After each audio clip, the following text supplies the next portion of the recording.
welcome to another thrilling episode of the Days Grimm. My name is Brian Michael Day. My name is Thomas Grimm. Joining us in the studio for round two, none other than Paul Linberg. What's up, sir? What's up, guys? Really emphasized the "in" on that. Yeah, there you go.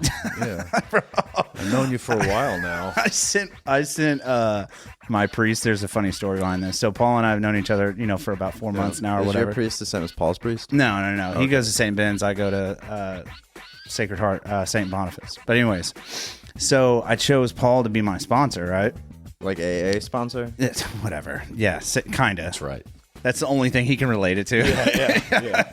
He's like, "Do you have problems, You bro?" need a sponsor? What are you talking about? You got to send a letter to the Pope? But I send a letter, or I send an email to my priest. And I was like, "Hey, here's my sponsor's name, Paul Linberg, Limberg, like Paul Linberg." He was like, "Okay, I'll get you schedules and all that stuff. Cool." And I was like, "All right." So, and then I screenshotted that and sent it over to Paul. I was like, "Hey, just so you know, it's official." He was like, "Spell my last name right next time," or something. I was like, "God," I was like, "Dude, I've been spelling it wrong for 4 months. Are you shitting me?" I was like, check. All right, anyway. He always gives me shit when I'm behind the computer for spelling, and I'm like, dog, like the Ruck and Rosary emails, like that's where you check it, because at the bottom of the Ruck and Rosary emails, like we spelled Corey Mock wrong. Oh, yeah. Or Muck. I don't know. Mock, yeah. M-A-U-C-K. And I like before the episode went live, I just checked the email, and I was like, Everybody's on the email. yeah. Well, see, except Brian Day. Brian Day is not on. You're it not? now. I'm not getting them, bro. We've been talking about this. I've been getting them this you're whole on time. Yeah. The Days Grimm gets it. Oh, and I don't have the 'Cause Days remember- Grimm podcast email. Oh, okay. Yeah, I'll see, add it's you all on me, there. I didn't know that, man. Yeah, that's why you've been. It's not all showing Tom's up. fault, bro. Remind me, I'm gonna shoot you. I'm gonna text you my actual personal. I don't think email. I have your personal email. Sure, you do. Oh, yeah, you do. You sent me a Yeah. I thing. sent you a resi. I'll Anyways, add it. I'll add it. that here nor there. So I'm a big dumb idiot. Been spelling your name wrong for 4 months. I just wanted to point that out. It's all right, man. How the hell are you? Are you doing okay, sir? I'm doing good, man.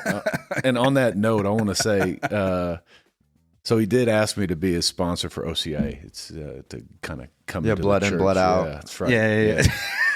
Yeah, and first off, honored that you asked me to do. I don't know if dude. is that I'm an pumped. improper thing that I shouldn't have brought up just now. No, perfect. Okay, Awesome. cool. No, because I can edit that shit out. I think it's great, dude. No, I'm super pumped, man. Thank you yeah, again. Yeah, you're super dope.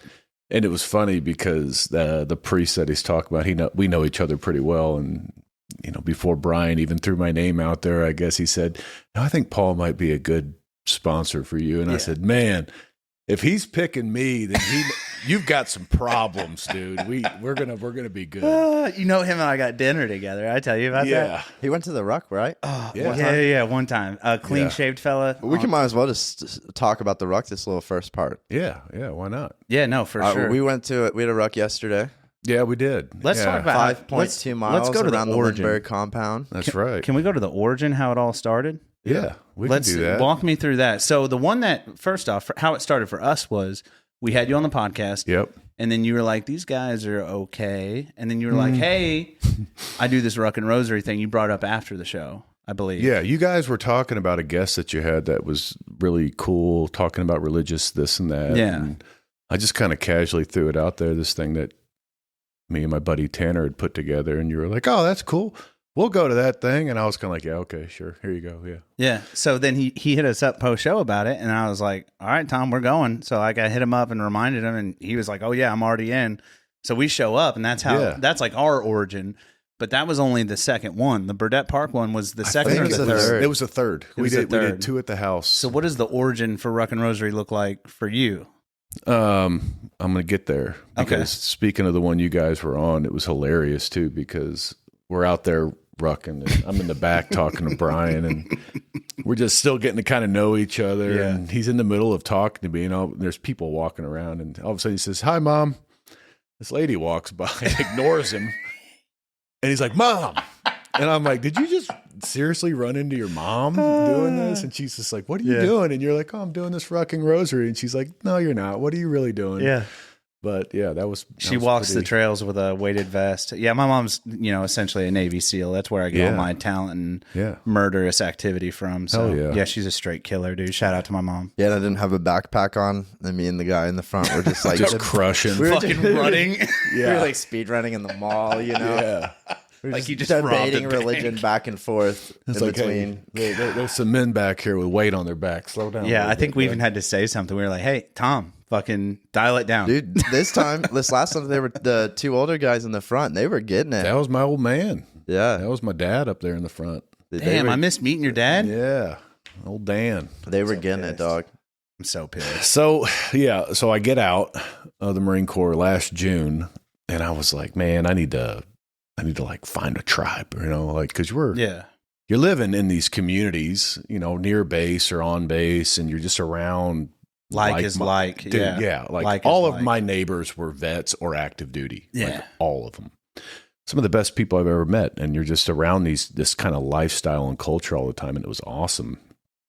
Promoting mostly good things like, staying fit and eating healthy and being outside. And we moved back to the Midwest, and it was not exactly that. Sometimes you might call it the polar opposite. Yeah. There was a lot of casseroles and staying inside and Yeah, a watching lot of TV. Netflix and chilling. Yeah. So I was like, man, I need to stay active. I got to stay busy. So I started doing jujitsu. I ran into a bunch of guys and met them, and I started an actual rucking club on Facebook. And it was just like, I'm just going to put it out there and see if there's any dudes out there that just want to ruck. And, we'd get 4 or 5 guys that would show up. We did a couple of them, but it wasn't really like scratching the itch. And at that time, I was really starting to get like pretty hard back into church and faith. And I was like, man, there's got to be something else that we can do.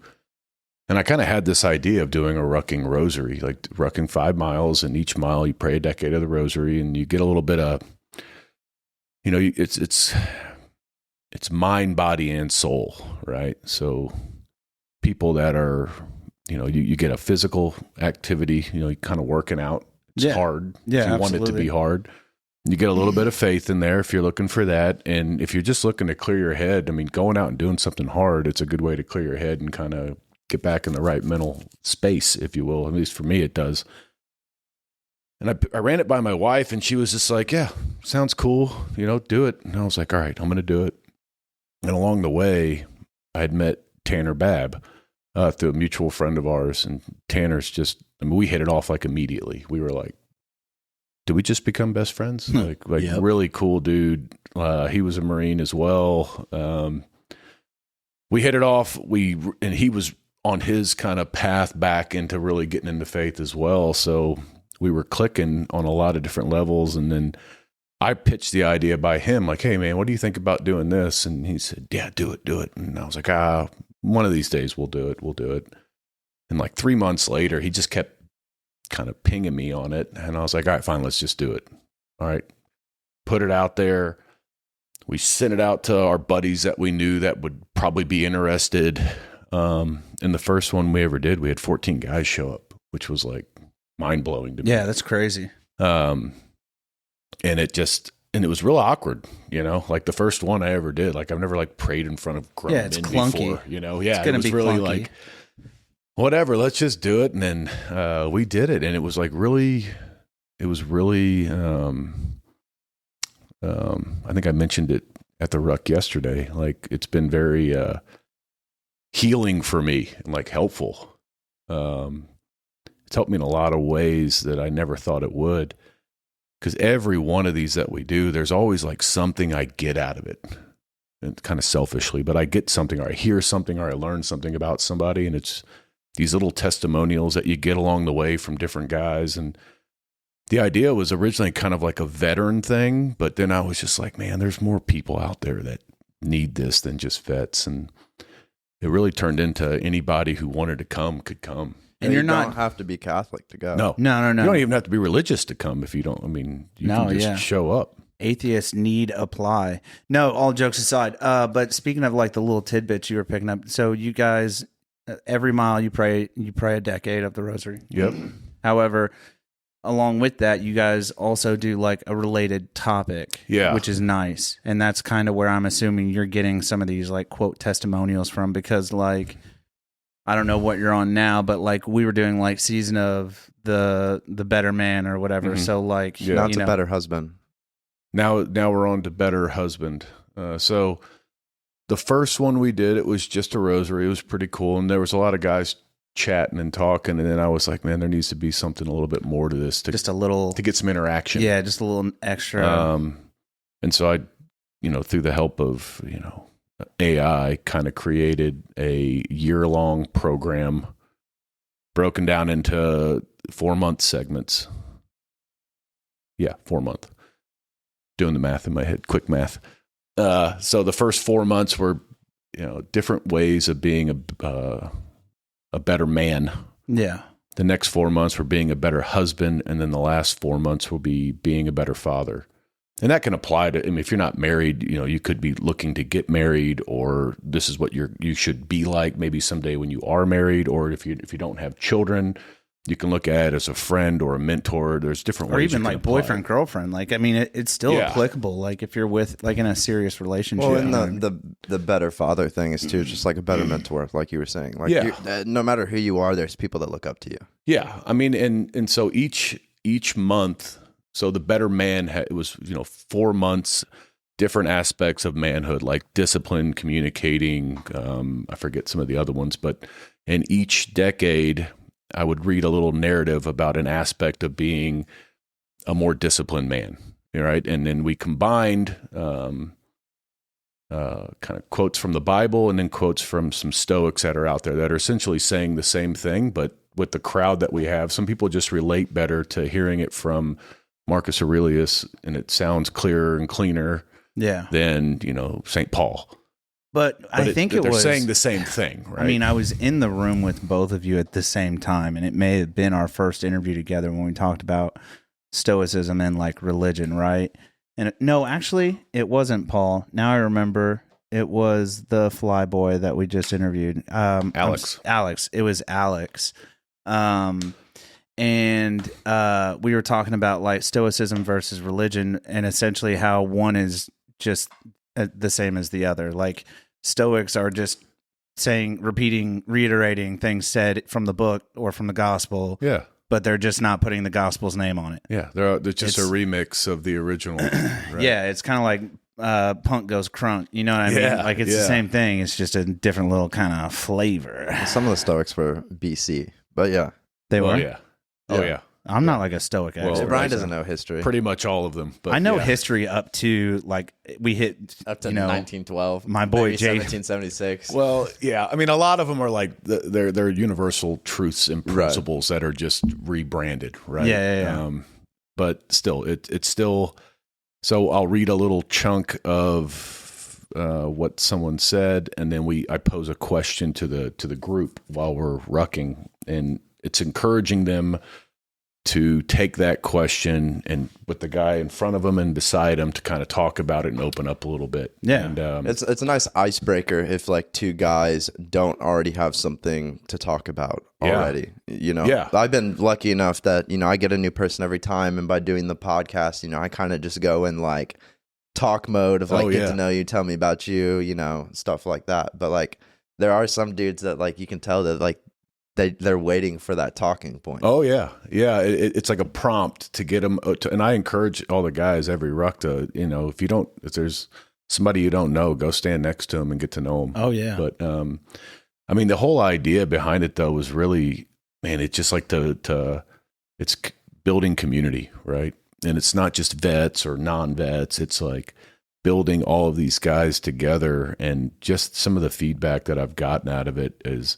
I've got guys that are like you, like vets, good looking. I'm one of a kind, brother. Yeah. I'm one of a kind, bro. One of one. We got these big monsters, big strong guy veterans, right? And then we don't talk about how big like that, dude. Yeah. You know who I'm talking about. Talking about you. I was like, you lifted with Brian yet? And he's like, no, Brian's hardcore. I said, well, next time you see him, go up and put on a lighter weight for him, And he's like, dude, he's like, Brian does not fuck around in the gym. I was like, he likes to think he's a thoroughbred. Yeah, dude, I am a fucking thoroughbred. I don't You're still young enough to feel that way. But I think it's funny that you mentioned that because like that's how I kind of describe like the watch and the war. It's like I'm like, dude, like it's interesting because it's like you got Paul in the room, ex-military. You got my Brian in the room, ex-military. You got Brian Bishop in the room, all law enforcement. Y'all are jacked, and then there's like me in a corner. You know? Yeah. Hell yeah. I get it, dude. You know, it's nice, dude. Yeah. But then we also got like dudes that I've met at church, you know? Yeah. You know, just really, really strong in faith, maybe not as physically fit or whatever, but somehow these two worlds meet and they're all buddies now. Like they all know each other and they can mix in. And I mean, I think your story is like that. That's like my favorite story of the whole thing. Yeah, You know, it's been nice, dude. We casually bring it up after a podcast, and then you start coming to the rucks. And I don't play no bullshit. My no, word is gold, I brother. know. My word is well, gold. and then like 3-4 months later, you hit me up randomly, and you're just like, "Hey, what church do you go to?" And I was just like, "Well, I go to St. Ben's." And why? And he's like, "Well, I'm thinking about going back." And I said, "Well, how long's it been?" 25 years. And I was like, hot minute. it's a good time to get back in it, buddy. Paul calls up the Pope. We got another crusader. Yeah, we got a potential. And so I said, "Hey, you know, when are you going?" And he told me when, and he told me where. And I said, "Perfect, because Father Drosty is there, and he's the boss. He's the man." Oh, dude. Yeah. He Love Father Drosty rips, dude. Yeah. And I was like, "That's perfect." I was like, "Can I go with you?" And he said, "Yeah, please. I don't remember all of the things, right?" And I was like, "Perfect." And then on the side, I texted all the guys from the Ruck. It's like, "Hey, man, Brian's going to come back to church. Why don't you guys show up and we'll support him?"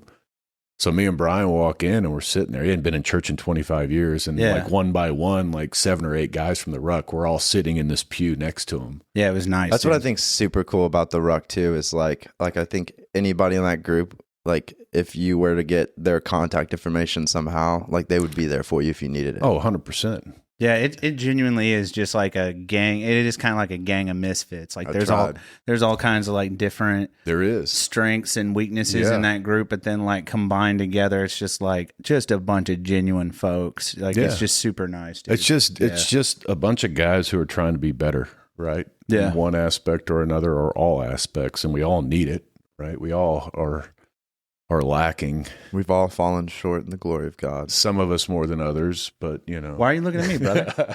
I didn't get to look that time either. Yeah.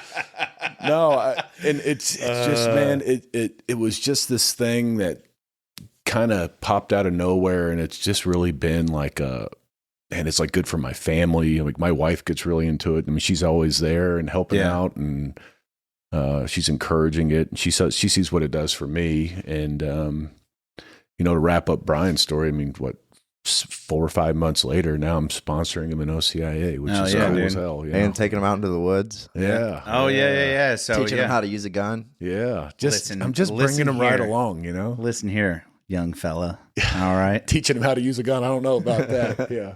I actually taught Paul everything. He's like, I shot my deer from like 40 yards, and I'm like, I shot my first deer like from like 200 yards with a rifle in Kentucky. Yeah. It may have been 30 yards. It was pretty damn close. It was probably 30, 35 yards. It was pretty damn close. I mean, Next he'll be getting a bow. Then I'm already buying I'm buying a bear this year. I was to say I was going to buy a new bow. I'll give you my old one. Is yours left or? Yeah, you know this.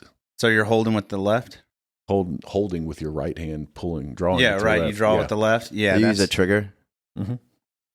It's a compound bow, not You have egg-shaped. to use. Yeah. Let me cop that off you. Let's get you a new bow. You know what I'm saying? It's a nice bow. You ever gone to any bow competitions? I have. I haven't shot at them though. I've Really? gone and hung out at them. Dude, they're fun. Yeah. I used to go when I was little with a recurve bow. It was like recurve bow shoots. Yeah. And then my dad was like, "Let's get you to compound," like, you know, because he's a big hunter. And so like it would be me and my dad outside shooting compounds or whatever. I went to the first one and like won first place, and I was like, I'm done. Like I'm want to retire. At the top. I'm good, dog. Yeah, quit while I'm ahead. You know what I'm saying? Yeah, but they're it can fun, only man. get worse from here. No, to put a cap on the rosary though, it's yesterday we had 6 father-son combos there. Hell yeah. We said there was like a total of 150 participants. Yeah, and over the last 6 months doing this, we've had 152 people come out and run. Dude, that is wild. And actually, what's really cool is I got another picture from my buddy in Panama City Beach. I went down because he's doing them too. I went down in November and I rucked with him to kind of show him how we do it, and he had 2 guys with him. He started a little chapter down there doing the same thing that we do. No way. Yeah, so he sent me the picture of him and his buddies, and he even sent me a message saying like, yeah, one of the guys was saying how much it helped him and he needed to open up, and it's been really good. And I was like, oh, that's cool, man. That's what it's all My about. favorite thing about it too is like we left the Ruck, I uploaded it or whatever, and then like I was looking to like the stats of it. So we did like 5.2 miles with like a 240 feet in elevation, whatever walk. But by the time it's done, you got your 10,000 steps in for the day. Oh yeah, Easy 10K. Yeah. Damn, I had a good point that I wanted to bring up because you mentioned the guy. Well, while down you in think Florida. about it, I want to just on the little ADHD here, but like you're a very busy man. I'm extremely busy with like you do multiple things. You got like the Ruck, you got your main job. Then now we got the watching the war, and then you got 3 kids and a wife at home. Like 4 kids and a wife. 4 kids and a wife. Yeah, I forgot. I'm also running a men's retreat out of church right now too. We're getting ready to run and the Ruck. Like how do you manage it all and stay organized? Barely. No, organized. Probably my wife. There's no organization in my life. How do you keep like the RPMs down though? Because I feel like right now I'm like redlining. You know what I mean? Like I'm running at maximum RPMs, like 8,000. You know, and it's like you know, you already have an idler. You know, from like the military and everything. Like you're already up before you get going. So it's like, what do you? Man, I don't know. Like if there's one thing I hear all the time since I've retired is people telling me to slow down, and it like drives you mad when it they say it. Infuriates me. I swear. I think that because I'm just like there's not a switch to slow down. Like I've got time to do things. I'm gonna do it, and I still spend a ton of time, most of my time with my family. Like there's no putting them off to the side. Like they're number one every day, all day.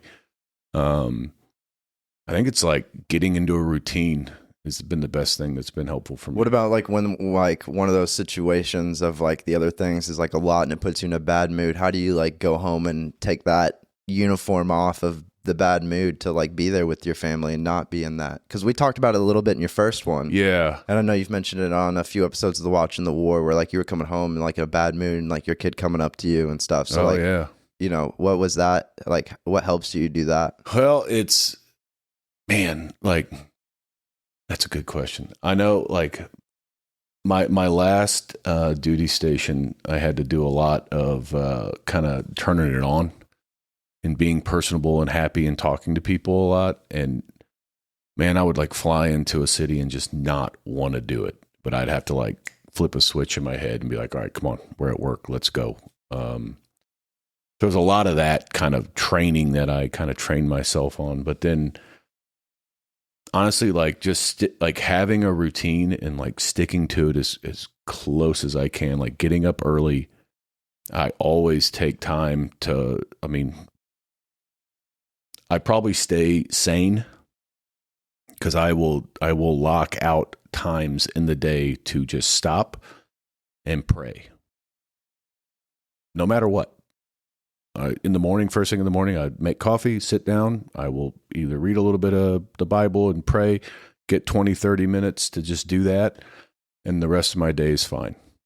You know, every meal, stop and pray at night before I go to bed. I pray with my children. I pray, by myself. I don't want to make this whole thing religious, but that's been like the rock to kind of keep me balanced and like understanding that this isn't just me running around doing whatever I want to do, right? So yeah, well, we kind of talked about that when we had my therapist in, like having a mantra, and like prayer is almost like a mantra to a degree, especially in Catholicism, because you guys it's like meditation. It is meditation, but it's not focusing on yourself. It's focusing up and out rather than down and in. Right. Better than meditation, I would call it. But no, that's been a big part of it.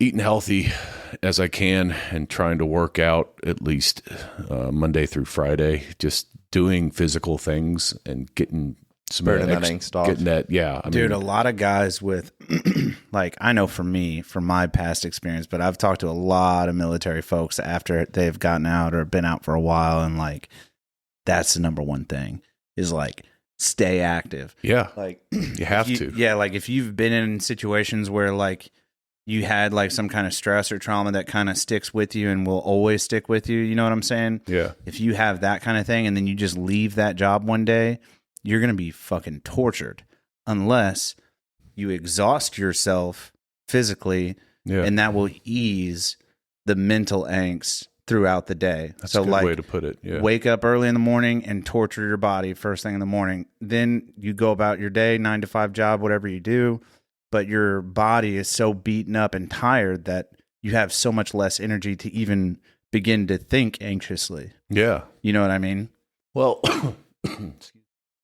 a lot of it too, man, is just like while I have the energy Yeah, and while the you got it. motivation, I want to do it. Like I was talking to my wife about this the other day. I was at the gym and I saw this like old gentleman, and he's just like, he's sitting here doing whatever he can, and I'm pushing this sled, you know, and he's Yeah. kind of looking at me, and I was just like, okay, whatever, man. And then like I get done and I'm like, man, one day I'm not going to be able to do this. I wonder if he's thinking that exact That's thought. what I was thinking. Right? I Like, remember one that day, day that I could do that. you know, putting, you know, a set of plates and just ripping out, you know, a bunch of bench press. It's like, I won't be able to lift this once one day, Yeah. you know? So while I can, I'm going to do it, Yeah. you know, while I can run around and be involved in church as much as I can. And, you know, with podcasts and with work and with rucking and all these things, like someday I'm not going to be able to. Well, it's a beautiful thing though. Not just the physical fitness journey that you're on, that you're continuing to stay on, but like being active in your church, like doing the Ruck and Rosary, being on the podcast, sharing your story, talking to folks like that don't know you from Adam. Like, Yeah. what you do is, it's a beautiful thing in that like you're opening folks' eyes to like stories and things that they may have never even been exposed to in just a different perspective and a different way to think. Because Yeah. again, we talked on your last episode about the number one thing you took away from the military was perspective. Yeah. You're Yeah. giving that, you're sharing that as a gift to everyone every time you step into the room and you gift them, you know, like the Ruck and Rosary, or you gift them like a story from your time over there, or you gift them Yeah. just a moment of your time at all. Like, yeah, it's a beautiful thing. Yeah. And like kind of that's what's transpired in me. And that's kind of why I'm like rolling on the journey that I'm rolling on. Like you had that effect, you know? Well, what I mean? yeah. And it's weird. It's almost like a catch-22 for me too, because like it helps me a lot. Like it does. But it's also like, you know, you start hearing people are saying, oh, you're doing great here. You're doing great things and you're doing this and that. And it's such an awkward feeling for me. Cause I'm just like, look, I'm just being me. And if it helps somebody, great, but it's not me. It's, you know, I have to tell You'd rather have that guy that when you told him you were going to go be a Raider and he was like, I'll see you back. Yeah. It's just like, and I even told my wife, like, if you ever see me start to like put a lot of pride into this, like, you know, deadly sin pride, not like proud of it. Yeah. I was like, smack me, because I can't let any of this stuff I get to did my head. this. Like, Look at me. Exactly. Look what I've when I built. start Yeah. saying I am me, I was like, smack me, because I'm focusing on me instead of focusing up, right? Like that's where it all comes from. So I'm like trying to balance that sometimes is a little difficult, but yeah, I feel that. yeah. I mean, I'm sure you guys probably feel like, you know, somebody comes up to you and they'll listen to the pod. That's and Brian. they're probably I've loving yet it. to get one of those in public. Really? I don't care for it. No, I don't go out. Don't like it, dude. Like I don't. Yeah, I don't enjoy it. It's really weird that I actually am like coming on podcasts and hosting one now, because like I don't like being in the center of the attention of any. Like I used to hate opening Christmas presents in front of people because I just felt weird doing Yeah, it. I've never understood that. All right, Paul, you go now. Yeah, and I'm just And like, the whole room's watching you. Yeah, it's creepy. I don't like it. Sirens are going off. I know. I just checked my phone. I got. There's like tornado watch going on. Yeah, right no, now. I think we're solid right now. Yeah, we're good. Yeah, sure. We'll be I'm fine. not scared. There's You a guys know basement, God. right? Yeah, Anyways, Yeah. There's no we'll basement. put in here. I a was good making word a for joke. you. Yeah, Dude, I appreciate it. Yeah, Yeah, I'll let him know you're good, bro. yeah. Camera facts out. Okay, yeah, and a 1 and a 2. Hey, we're back. Sorry about that.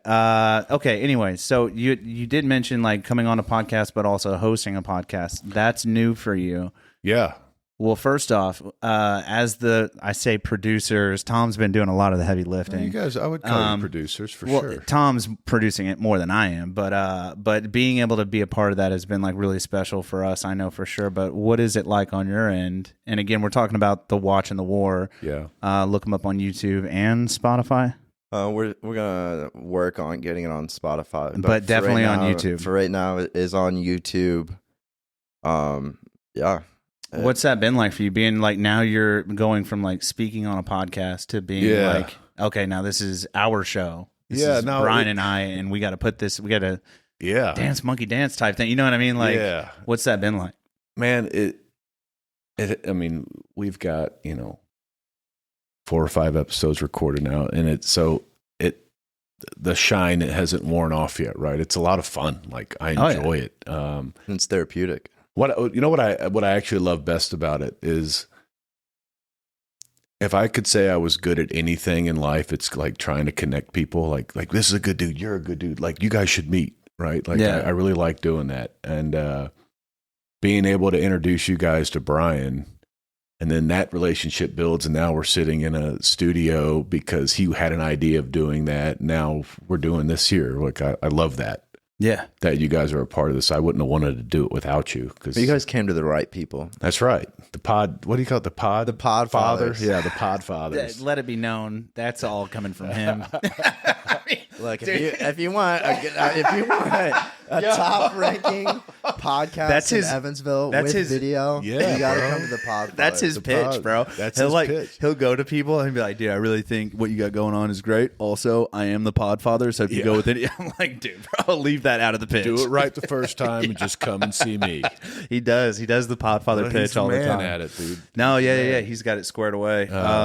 But yeah, so it's been new for you, like hosting something. No, like Brian, me and Brian have become friends over the last year, and he was just like, hey man, I got this idea. I want to start a podcast and wanted you to co-host it. And I was just like, yeah. I mean, I'd only been on 2 podcasts ever in my life at that point in time, and they're fun. Like, the way I look at it, it's like, when do you ever get a time to just sit for an hour uninterrupted, put your phone down and talk to like some buddies? Right. In my life, this never happens. Right. Because I've got kids and everything going on, and I'm obviously busy like we just talked about, but being able to just dedicate an hour and a half to just talking to some friends, like, dude, this is great. Yeah, it's sick, dude. Like, I love it. That's the only reason I still do it, is because over the course of the last 5, almost 6 years now, I've met so many strange people. Like, I would have never have met them had it not been for this podcast. We need to TO. Well, I think the beauty of the Watch and the War is like you have the military aspect. Yeah. Brian Bishop has the police aspect, and that kind of plays into the name.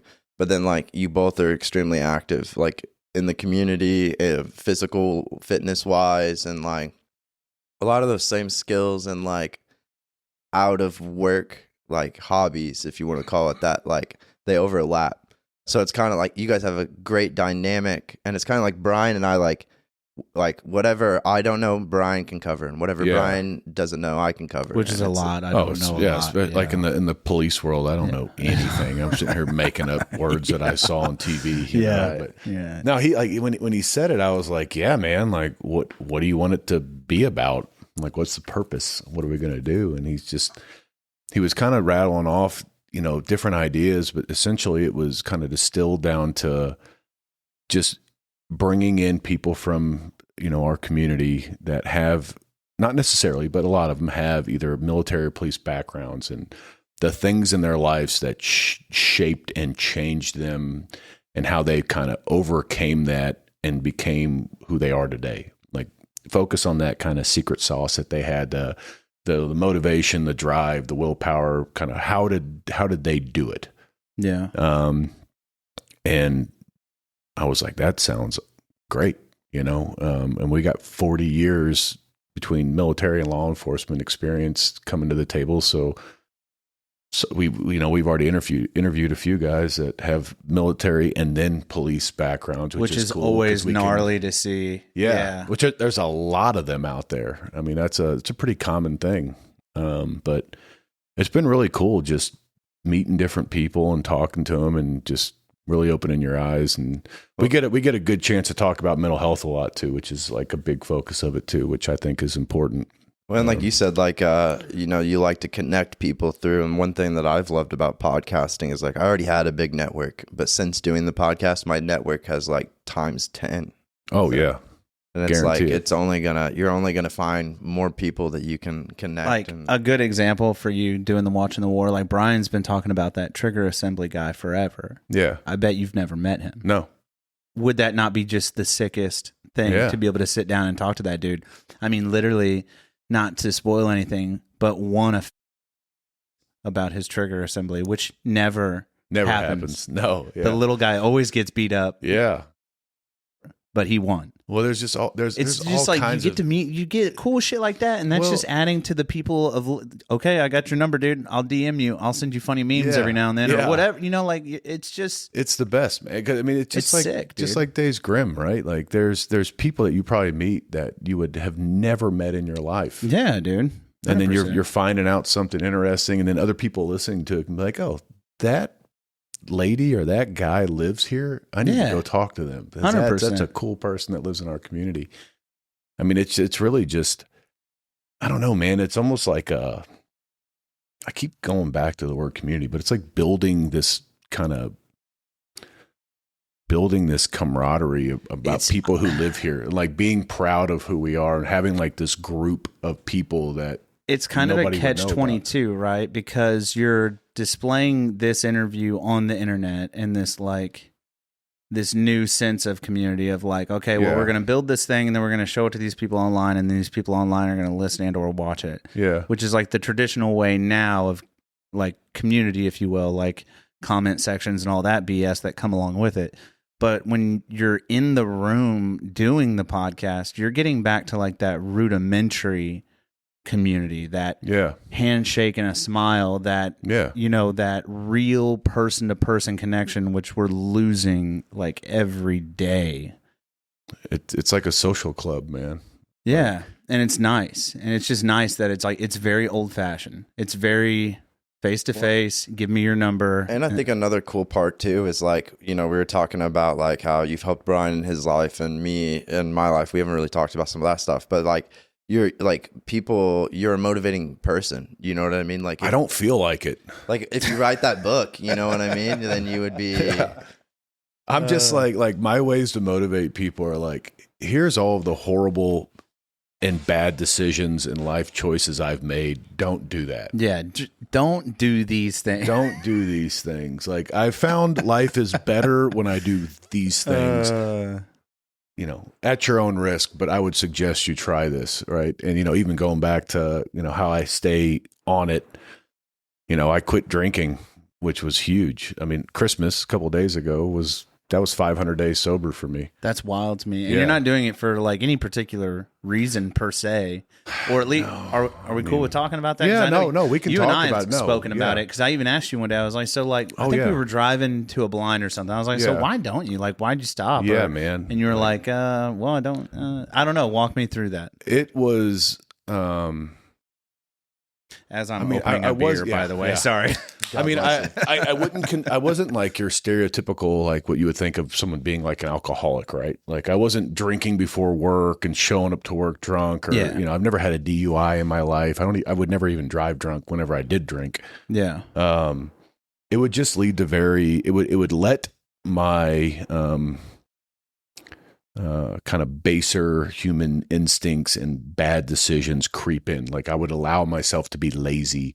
I would allow myself to do all of the horrible things that I ever did in my life, and I would always blame alcohol for it, even though it was my fault. You had an out. You had an excuse. Yeah.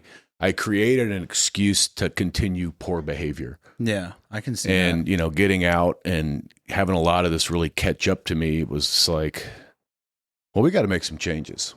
Yeah. And you know what? I'm not going to be able to make changes unless I've got a clear head going forward. And so I cut that out, man. I cut out a lot of negative things in my life. I mean, some friends that I've known for a long time, That sucks. I had to cut them away. Yeah, it stings. But those are the guys or the girls or whoever that are just like it's like that person, alcohol. It's like a package deal. Like they're always there. The two of them are always together. And it just, man. I mean, and I love drinking. Like I enjoyed it. Like I could sit and have a few drinks and not have to get drunk, right? Yeah. But it would still like, I find myself doing that every night, and I'm like, okay, is this really good for you? But yeah, I mean, when you wake up with a fresh head every morning, it's a lot easier to go to the gym. It's a lot easier to get up and read. And I'm a crossword nerd. Like I do crosswords all the time. I just love them.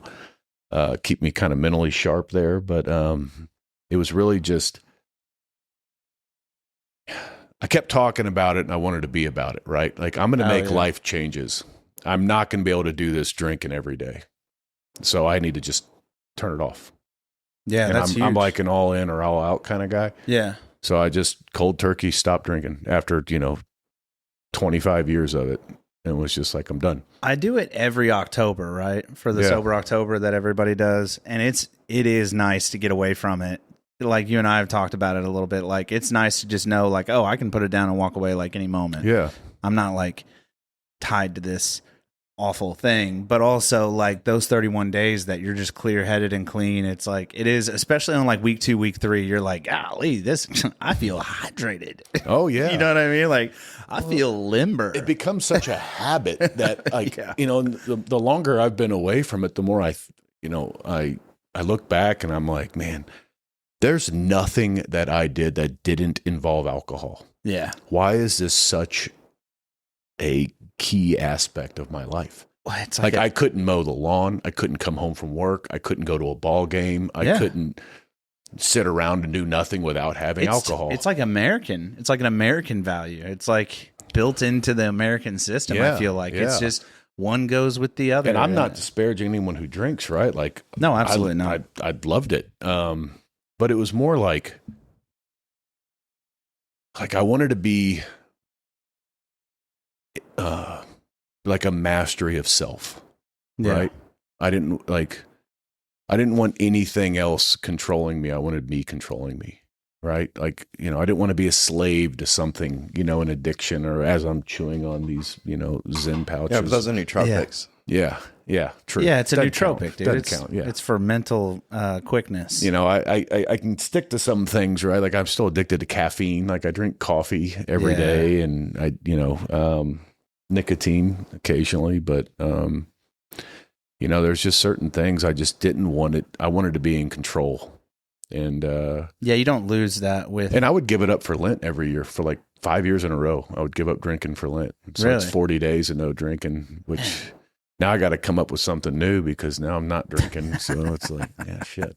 I gave these up last year for Lent, and I was having a hard time with that. Jonesing. Oh, angry, headaches, just irritable. And I was like, man, that's a problem if I'm like that when I don't have this stuff. Yeah, nicotine. So I might do it again this year and just kind of kick it and be done with it. Yeah, that's not a bad idea, dude. I mean, it sucks, man. Like it's hard. But if it was easy, everybody would do it, right? If it was easy, everybody would be at the gym every day and, not be obese or lazy or binge on Netflix all day, right? Yeah, it's getting through that first couple of months where you're just a cranky bitch, dude. Yeah. Because I've quit the nicotine for I think I went a year without it. Ooh. Yeah, I was done with it. And then I forget what, I was at a bar or something and hit somebody's vape. And it was just a downhill spiral because I was drinking. And poor decision. Nicotine's like that. Nicotine's hard to give up. That's an insight that a lot of people don't get as well. Like if you're a drinker and you do nicotine, they're almost inherent. They're almost completely intrinsic with one another. But if you can quit one, quitting the other will be a shitload easier. Yeah. So if you can just get off drinking and then just get to nicotine, then wait a couple of years and get off nicotine, it'll be so much easier. Or vice versa. If you want to quit nicotine. When I quit nicotine for a year, I drank so much less. Yeah. How many people are I only smoke when I drink? Yeah, dude. And it's this then don't drink. Yeah, exactly. Because it just enables this, poor decision making. Yeah, because you just want to get more effed up. Well, and that's the worst part about feel drinking, a little honestly. better. I come home and I'm stressed out about one thing or another. Thank God my wife is there to just listen to me whine. God bless him. Yeah. But it's like normally, like, I would go home and pour a stiff drink and just put it down and just zone out and turn off all the noise. But like, I don't even have that crutch anymore. Yeah. So I have to like sit there and like work through it. Okay. Well, and I hate it. Don't disparage me any more than you already are. Yeah. Okay. I feel like my crutch is getting weaker. Was that before the earpieces? Now you can just turn the earpieces down and kind of your hearing aids. Oh, my hearing aids, dude. Those are currently working their way through the mail system. Yeah, because you washed them. Okay. So speaking of mail system here, this is how we can transition to the military stuff. I found out that the military had like a postal department, like it's its own branch. So like, did that branch handle making the flyers for like Fallujah that they dropped? No, that would probably be probably would have been HR. No, it's what is the name of it? The people Staples. Could you imagine being there's a whole unit. No, there's a whole unit that has a really cool history. I can't think of what it's called. Golly. All right. Anyway, so you were mentioning the postal service, and then he said he thinks it's somebody cool. There's units in the military. I can't think of the name. What do they do? But what's their like job? Deception and like propaganda folks. Propaganda folks, right? Maybe I can go into the military. Maybe it's not too late for me, dude. It's not. They have people that specialize in that. I mean, look at all the leaflets that they've dropped in every war since they've had planes. There's always like messaging and trying to get people to. How do you think they recruit for that, or does somebody have to sign up? Like, are they just like? This is like a question I've thought about over the years, right? So like, ever since middle school, I've played this like online war game, right? Yeah, and I'm like one of the top ranked U.S. players in it, and like it's all strategy based. You got offense, defense, but then like. I know Brian hates me talking about this, but there was like a world that I started, like a previous one. It takes like 180 days to win. You got to get 70% dominance. You told me about this. Yeah.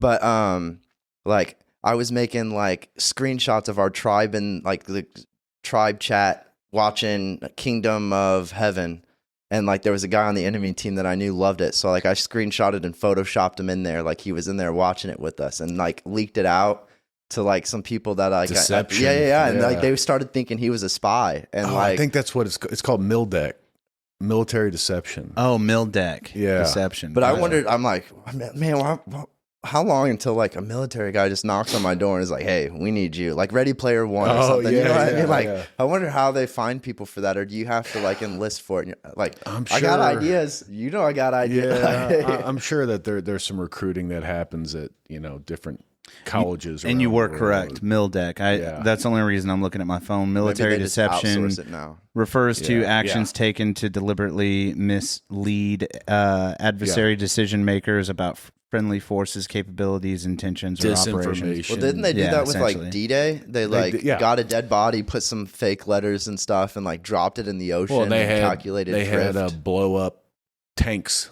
And airplanes that they would stage to make it look like it's a whole thing, right? And it's awesome. I think it's cool that they do it. Yeah, it's fucking sick, dude. It was funny, like you've seen the videos of them setting that up. Yeah, and they're just like lifting these tanks that are like to scale, staking them into the ground, and they're to scale. They're like the size of Sherman, or like the Sherman tank. UFOs from back then that they thought they saw was just the stakes come out of these tanks. And the tanks just floating thousands of miles from, it's just a fucking howitzer just floating off in the fucking 180 millimeter cannon just flying off into nowhere.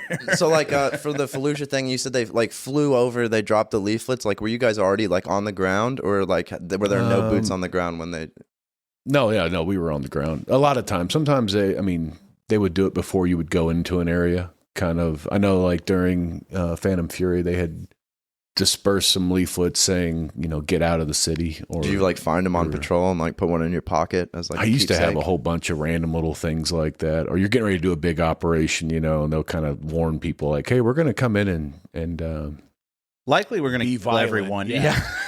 So you should, if you have a family, please leave. Isn't that kind of crazy that like World War II people could bring back like Tommy guns and like M1 Grands off like German soldiers, but like you can't bring home like a Dershka or that is a war crime. Big frowned upon now. Oh yeah. But somehow there's a way to do it now, but it has to go through a whole paperwork, and they have to like weld the bolt shut on rifles. Like if a unit wants to bring it back and put it on a wall to display it, like a special gun from like Saddam Hussein. I want to say that there's some like higher tier dudes probably getting away with it. Do you think?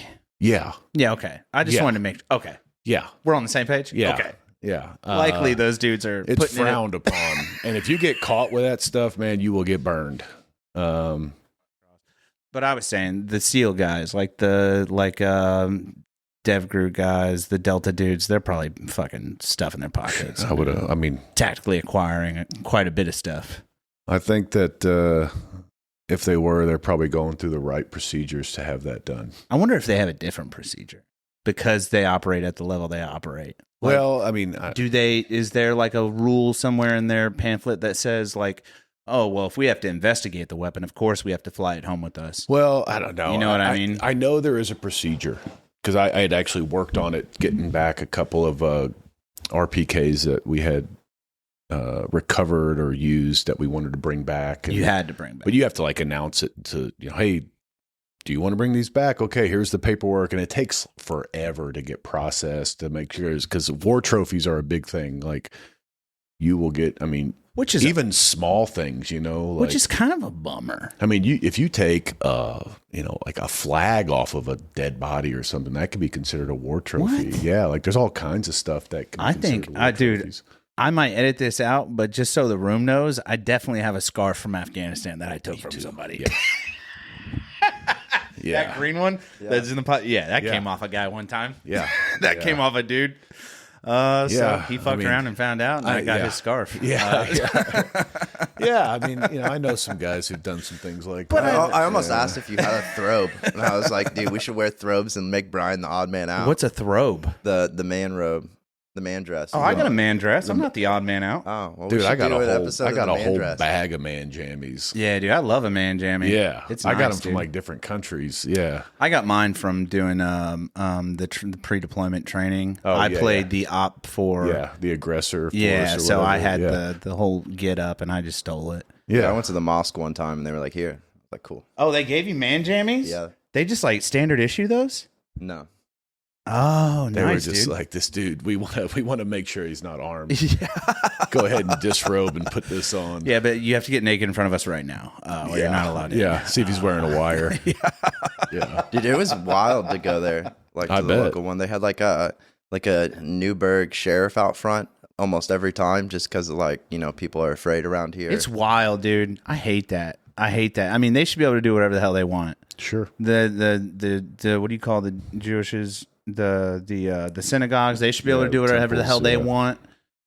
You know, the synagogue here, you actually have to submit a form before you go in, and then you go through a metal detector and everything like that. Oh yeah, that's another thing. If you think it's hard becoming a Catholic, geez, have you seen what it's like trying to get into Judaism? Yeah, they don't let anybody in. I've never investigated it. They don't let anybody. It's kind of the same as OIC. It's worse. Well, you have to make appointments to meet, because I looked into it. You have to go. You have to actually sit down with the rabbi. Yeah. And then he teaches you the Old Testament. You have to be able to read a certain amount of Hebrew. You have to recite and answer questions a certain way. Yeah. It's a big deal. I know that much. But yeah, I don't know. That's too much for me. That upsets me that there has to be security at churches. You know what I mean? Or I mean, it's smart though with the way the world is going. Yeah, it's garbage. Well, that's another fun side task I've taken on as well, is doing church security at our church. Oh, no way. Yeah. So what does that entail? Are you allowed to talk about it? Yeah, sure. I mean, I they have school mass there.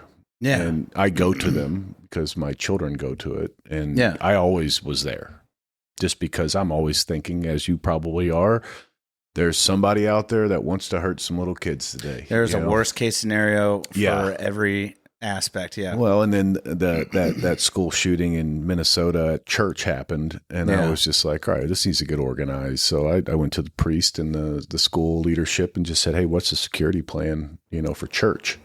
School's locked down. And they're like, well, we don't really have one. And I was like, well, I'd love to write it for you. Yeah, And let me so put an SOP together for you. And they were extremely receptive, which I was a little shocked. Really? Of how like welcoming they were. Nice. Which was great. And we have a whole plan Action in plan. action. The teachers were all doing first aid, tourniquet stop the bleeding courses. We had evac routes. We rehearsed with them. I put med kits, like actual med kits in church, and we've got, a group of people who are kind of willing and ready to stand in that breach if something does happen. It sucks that we have to think like that. I know. Though.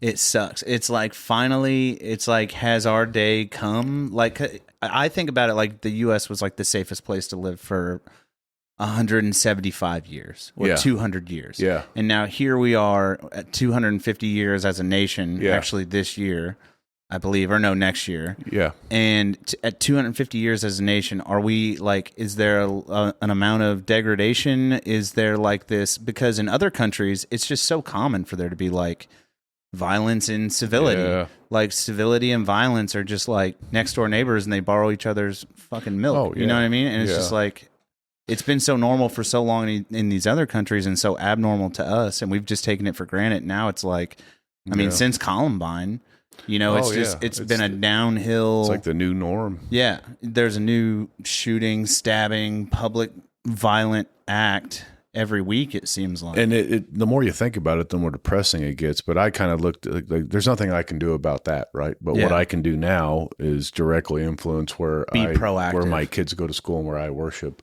Yeah. And I'm going to do something. And train your kids too. Let your kids know. I'm sure They you know. do. And we spoke with Brian Bishop a little bit Brian Bishop spoke about that a little bit during one of the Watching the Wars podcasts.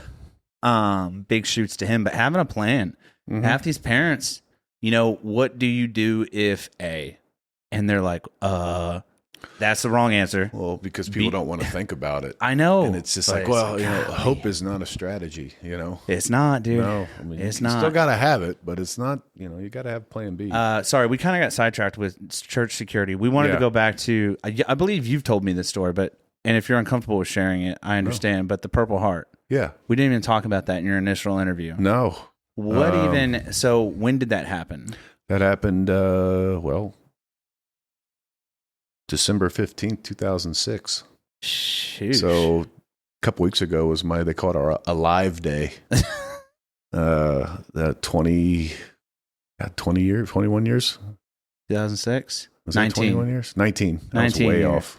off. Close enough. Yeah, 19 years ago, yeah. I was in Ramadi.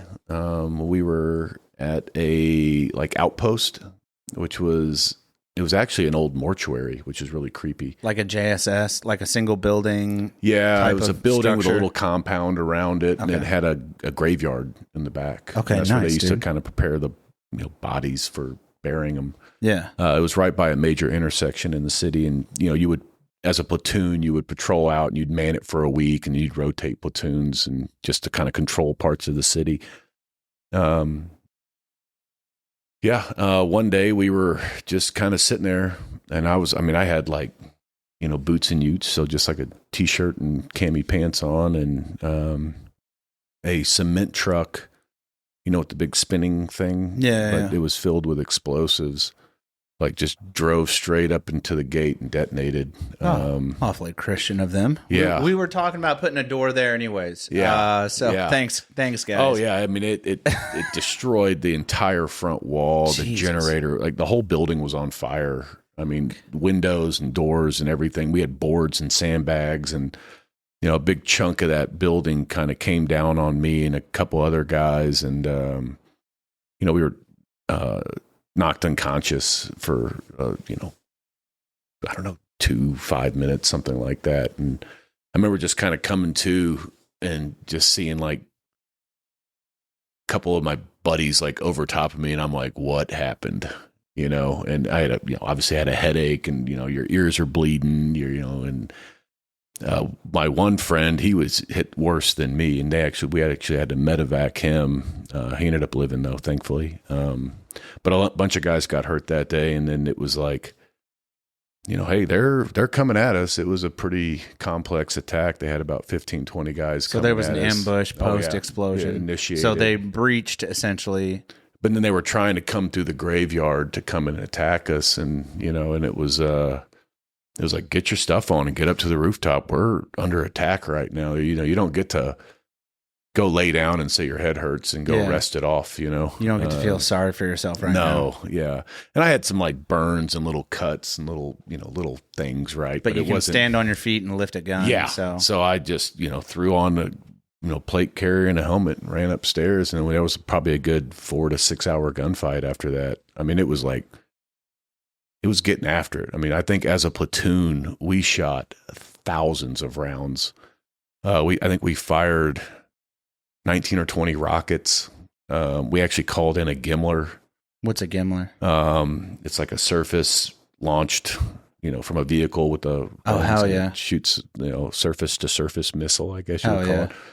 I think we launched a couple of those into key target buildings. I mean, half the place was on fire, burned up, but nobody died, which was insane. Blessed. That's insane. So do they replace your whole unit after that, or like what's that after process? Is send in a medic and give you guys? Well, yeah, they sent a medic down to us and they lined us all up, and it's just like, are you good? And are you good? And then you're just up there like, yeah, I'm good. I'm standing. Yeah, I'm all right.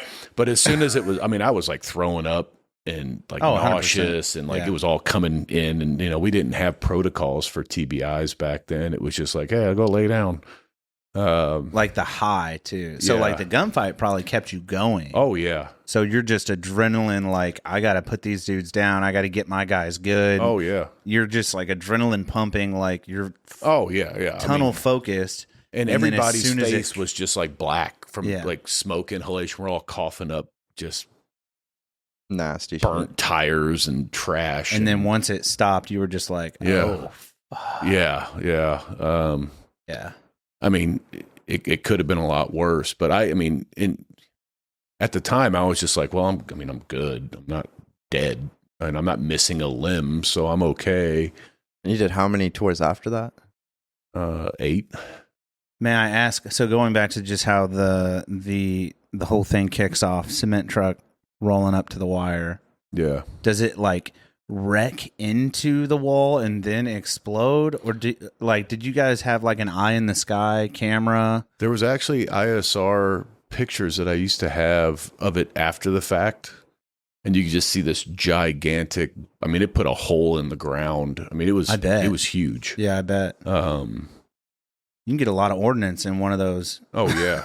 yeah mixer trucks, dude. I'm sure it's like a grenade, all that metal just shrapnel. Oh out. Yeah, a chunk of the roof of the actual spinning thing, the size of this room, was on the 3rd story top of the rooftop of our building. Holy it had blown up that high and landed right in the middle. I have a picture of it. I'll show it to you. That's fucking wild. But dude. And then what blows my mind about it though is like this happens and we're a bunch of like 18, 19, 20-year-olds. Yeah, just a bunch of kids. All these dudes just like, just reacted. And it was like game on. And we repelled the attack, What's even more slightly darkly comedic about that is a lot of the guys that are carrying out these attacks on these young kids, like you had just described, 18, 19, 20, 21, 22, like literally very young adults. Yeah. A lot of the guys that are bringing those attacks to your door are 30 and 40-year-old men. Like these are some, yeah. These are, they do have young fighters. Don't get me wrong, but like I've always thought about that in contrast, like how many like grown men I had seen laying in the dirt, and I'm like, oh man, I'm a child compared to this person. Way more combat experience than you'll ever know. Yeah, he's been fighting for 20, 30 years. Yeah. And that whole area's been fighting for thousands of years. Yeah. But it's just wild to think that like we have that capability. We have that fortitude. We have that whatever it is. Just like you said, bunch of youngsters just like got punched in the jaw and could have folded, but they all stood back up and they're like, we gotta get going. Yeah. No. How many times do you think you've gone like lights out? Man, I don't know. At least a couple. Some of them are like I remember the last time I came real close to passing out was we were driving. I was in Afghanistan.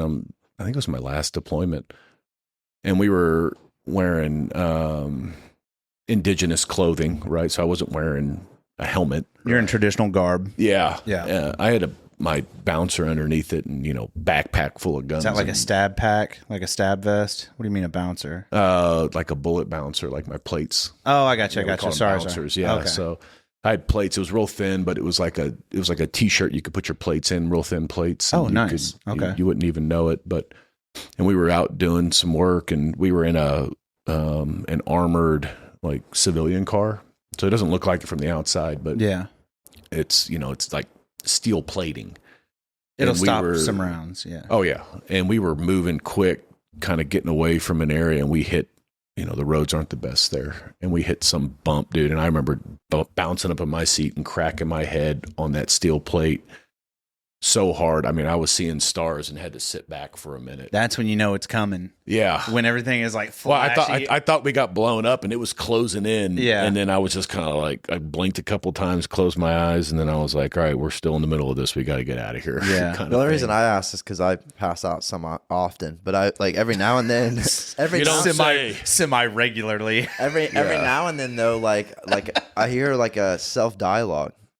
Like talking to myself or whatever. I didn't know if you'd ever get that. like experienced. No, I don't get that at all, dude. No. It's so weird how it like comes on to you too. I've been choked out. I've been knocked out. Yeah, been choked and out a few times. I feel like the choking out one is a little weirder because it's a little more onset, a little more slower onset, and it's just like as it's bleeding in, you're just like. Yeah. You see the stars and you're like, oh, fuck, it's happening. Yep. It's like a wave that just kind of rushes and then over everything just kind of, and then you're like, oh, lights. You're like, oh, hey, what's up? What happened? Yeah, like shallow water black. But then when you smack your head against something, like, I mean, the couple of times I've gone out, like, it's just almost like instantaneous. Like, it's much quicker.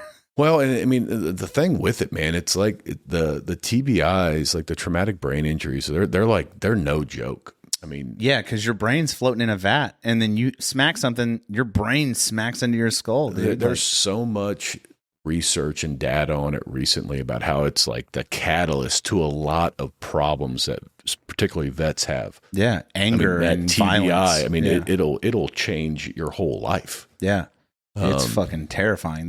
You got to take it serious and you got to do the right things. Who is that guy they made the Netflix series about, the tight end? Oh, the CTE Gonzalez? guy No. Yeah. Was his name Gonzalez from like the New York or the family or something from the Patriots? Yeah. That guy. You're talking about Anthony Brown. But he had like medical records indicating severe CTE, and it was like neglect. And I think there's still like ongoing trials within the family about it. But like, they just like, oh yeah, your brain is jacked up, but we'll see you on Tuesday for therapy. Yeah. And I'm like, no, this is a serious fucking thing. Like, all the pro wrestlers that are doing murder suicides on their family and dude, killing themselves. It's like fucking wild. It like causes almost like hormonal disbalance or imbalances, and you start going into depression and all the things. A lot of it starts at a TBI. Yeah. And there's so many things that'll give you a TBI. I mean, shooting a gun is like a micro TBI. And it just adds up and adds up and adds up. You have those mortar guys, too, that stand right next to them when they go off. You're shooting thousands of rounds over your career. And that was going to be the point I made. The bigger the round, the more the concussion, or the more the percussion and concussion. It's just it's a wild thing, man. But I do want to tie back. So, like, before we do close out, while we're talking about mental health, earlier you were talking about... some guy, it was the guy running the Rucks, the Ruck and Rosaries down in Florida. Oh, Mike. Yeah. So you mentioned that gentleman and how he had run into a guy who really needed to open up, and he didn't realize he needed to open up, but it was good for him and he appreciated it. Tying that into mental health, though, like that's the only reason I've stayed as positive and as good as I am over the course of the last, 13 years and change, going on 14 years removed from Afghanistan, is being open about it. Yeah. Tom will ask a fucking stupid question that is like, just because he doesn't know anything about Afghanistan or combat over there. And he'll ask me something and then I just lay it out to him. Like, I give him all the details. Like, here's everything. Yeah. And not just Tom, like any of my friends, but like anybody that I trust. Yeah. But so long as you have that line of trust like, and you have that, if you have this like mental battle that you're within and you're afraid to share it, like that's the wrong thing to do. Yeah. And I think sharing is a huge part and I'm a huge advocate for it, basically. There's science behind that too, is like, oh yeah. Like, just even if like you've done something and it's eaten you alive and you tell one person, it's like you're sharing that burden, but like you feel like that weight's lifted every time you mention the story. Yeah. I mean, it like with the rucks, like the great thing about them, right? Like a lot of guys will go and they'll talk to somebody like a therapist or whatever, right? Or they'll go to some, feel good retreat thing. Yeah. And they feel good for a couple of weeks and it wears off. But it's every month. It's something that all these guys you continue to increase interactions and building that group, right? So yeah, your tribe. Like if I'm feeling, depressed or I haven't been around my buddies in a while, I know next week I'm going to see 10 of them at the Ruck. So it's like a thing to look forward to, and to kind of, the more you're around each other, the more we're opening up and the more that we're, sharing these stories. And it's not from like, it's like you're not damaged or broken. It's not like, you know what I mean? It's not like, oh, I'm this, fragile thing that needs to talk. It's just like, no, man, like real talk. Let's chat. This is what I'm struggling with. And it's okay to struggle with it. Yeah. It's fine. But as long as you're working through it. But I mean, broken glass makes mosaics. That's right. Broken eggs make scrambled eggs. Or pelts. That's right. They do. Did you do it? No, not yet. We got to do that. You just use the yolk. Yeah. Just rub the yolk. I really want to do a bark tan. Bark tan? Yeah. I haven't tried that. You got to get oak bark, right? There's like 10 different trees. You can Yeah. Nice, dude. But yeah, so yeah, if you're damaged on the inside, dude, don't be afraid to like talk about it. Well, No. instead of wrapping up with the like darkest moment and what pulls you through, like after you get, blown up in Ramadi, like what motivates you to keep going then? Like, let's wrap up on that, I think. Like what after that tour and you have that experience or multiple experiences on that tour, like what motivates you to be like, yeah, because you can quit now. Like you've done it all. You've checked every. So I didn't. Back then, it wasn't a qualifier. What do you mean? For like getting, like losing consciousness and getting like blown up. It wasn't like you couldn't submit for a Purple Heart for that. Oh, really? Because it was a long time ago and they didn't really take it serious. Because kind of like, there's a lot of guys where it said like to get like a combat action ribbon, you have to receive and return fire. And it's like, so you're telling me these guys who are getting blown up every day out on the street clearing for IEDs who don't have anything to shoot at, you're telling me they're not in combat? Yeah. So they I think 2011, they were like, okay, this is really hurting people. This is damaging guys. I just mean worse. Like from the perspective of like, not necessarily you could quit and get out, but like what you still had that dog in you after that. Yeah. You didn't fold in. No. So what prevented you from folding in? You know what I mean? Like you could have in your mental checklist been like, okay, I went to the Marines. I did this. I did that. Yeah. I did multiple tours. I got blown up. I've done everything I can do. I'm going to go home now. Well, I had a left group, that dog in you? I had a group of just awesome Marines that I worked with. And after that deployment, I had a chance to be a squad leader. So I could be in charge of 12 of them. And they were mostly my buddies. And I knew we were going out the door again in, 8 months. Yeah. And I'm like, I'm not letting you guys go by yourself. Like I'll go and I'll be a squad leader and then we'll get some new guys. And then, I'm going to, everything that I know, I'm going to keep imparting onto you for better or for worse so that you can get them ready. And, like the machine's going to keep rolling with or without you. But if I can influence it right, like I didn't want them to have to go over there without me. And, that's what really kept me going. And then like after that next deployment to Afghanistan, that's when I actually went over to MARSOC, and those same guys deployed again. And at least 2 of my very good friends on my wrist right now died on that deployment.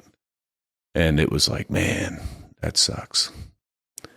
There wasn't anything I could do about it, but a lot of guys were getting hurt, and I mean, I think they were in Sangin, somewhere over in Afghanistan. I can't remember where. It was a pretty big deal, though. It was a big deployment. If you said the name of it, you would probably recognize it. I can't remember, but it's that FOMO, like. Yeah, if I would have been there. Yeah. It's like, hey, dude, I'm going to go do this like huge fight. Like, you want to come with me? And you're like, hell yeah. Like, I don't want you to go do that by yourself. Yeah, let's ride, dude. Like, I don't know how much effect I'm going to have, but I have to go with you. Yeah. Because you guys are like my brothers now, you know? And then when I left to go do the training and then these dudes are coming back dead, I was like, oh, killed me. That's a tough pill to swallow, man. Yeah. Yeah. So that was probably it. Just wanting to be with them. Yeah. Just the genuine love for the brothers you had to your left and to your right. Yeah. And then, as you get, you move up in rank and position, you have more impact and more control over how things go for them. So it was good to have that and be able to, protect them in a weird way. But, they were the ones protecting me most of the time. So, yeah, that would be it. Well, I'll tell you what, dude. You've got so many cool ass stories. This won't be the last time. I hope not. You see Paul Linberg on the Days Grimm. And you can catch some more of these stories on the Watch and the War. Yeah. So tune into YouTube. All you gotta do is search The Watch and The War, and maybe here in the next few years, Paul write a book. I know a guy in Corden, Indiana. So Frank, Bill. I got to get you guys together. Yeah, let's do it, man. No, man, seriously, nothing short of a pleasure. Thank you so much. You could have done anything else tonight on this evening of garbage weather, but you came in and hung out with us, and I appreciate you. We got to drive home in a tornado now. Try not to end up in the Wizard of Oz. That's right, bro. I swear, dude. Rest in peace to my F-150. No, man, so just thank you so much, Paul. Thank you for your time, brother. Thank you guys. Like, share, subscribe if you've made it this far. And again, check out The Watch and the War on YouTube and more places to come in the future. Short of that, it's been another thrilling episode of the Days Grimm. My name is Brian Michael Day. My name is Thomas Grimm. And this has been Paul Linberg. Thank you so much, sir. All right, bro. Bye. Guess who's back, guess who's back, guess who's back, guess who's back? No, no, no, no, no, no.